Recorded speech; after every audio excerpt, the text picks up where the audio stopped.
যাকাত হচ্ছে গরিবের হক। ওয়াফি আমওয়ালিহিম হাক্কুন লিসসাইলি ওয়াল মাহরুম। আল্লাহ বলে ধনীদের সম্পদে গরিবদের অধিকার আছে। তা আপনি যখন কারো অধিকার দিলেন, আপনি কি তার প্রতি করুণা করলেন? হ্যাঁ, অধিকার কি করুণা বলেন তো? না, আপনার সম্পদে গরিবের অধিকার, আপনি করুণা করেন নাই, বরং আপনার থেকে যাকাত নিয়ে ওই গরিব আপনাকে করুণা করে গেছে। কারণ যাকাত নেয়া তার জন্য আবশ্যক না, আপনার দেয়া আবশ্যক। ও যদি বলে আমি যাকাত নিব না, তো আপনি কারে দিবেন? ও যাকাত গ্রহণ করে আপনাকে বাঁচালো। তাহলে credit goes to them, thanks goes to them.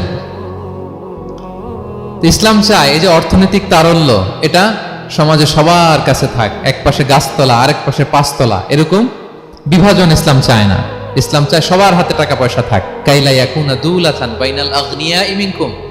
টাকা পয়সা যেন শুধু ধনীদের মধ্যে সার্কুলেট না হয়, সবার কাছে যেন যায়।